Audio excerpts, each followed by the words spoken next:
দিছে বলে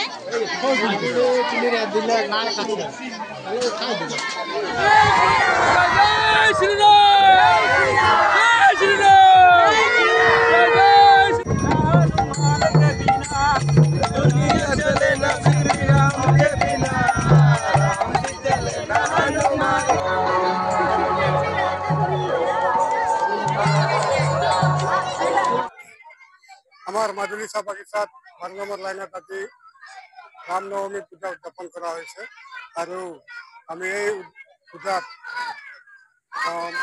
শোভাযাত্ৰাও কৰিলোঁ আৰু আমাৰ কণ ল'ৰা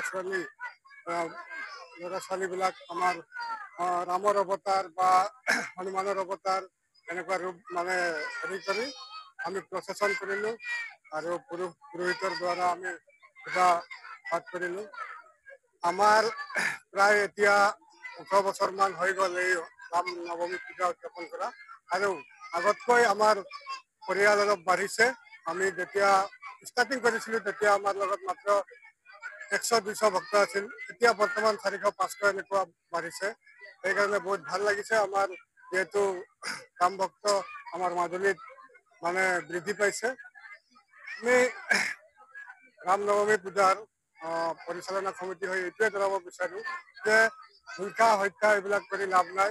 যেহেতু আমি ভগৱানক পূজা কৰোঁ, ভগৱানৰ ওচৰত সেৱা কৰোঁ, ভগৱানক বিশ্বাস কৰোঁ, ভগৱানক মানে আমি যিমান যি কৰিলেও আমাৰ ওপৰত ভগৱানৰ আশীৰ্বাদ আছে। আমি এইকাৰণে হিংসা হত্যা এইবিলাক কৰি লাভ নাই আৰু এইবিলাক কৰিব নালাগে বুলি আমি ভাবোঁ।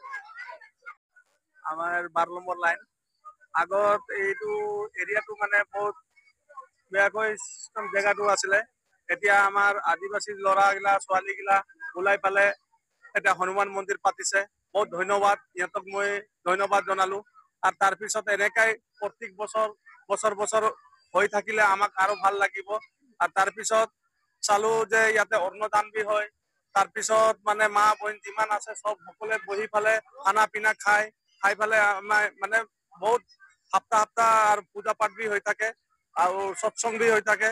সেইটো কাৰণে মই বহুত ধন্যবাদ জনালোঁ। আৰু আমি আৰু আদিবাসী মানুহ ল'ৰা ছোৱালীগিলা যে এনেকা শিক্ষিত হ'ব বুলি ফালে মই ভাবাই নাছিলোঁ। এনেকা শিক্ষিতত আহিছে, এনেকা বুজা শক্তি হৈছে। বহুত মানুহ আগতে 3-4টা মানুহ আহি আছিলে, এইটোৱে মন্দিৰত এতিয়া 2000-3000 মানুহ হৈ আছে। সেইটো কাৰণে বহুত ধন্যবাদ। মানে জয় শ্ৰী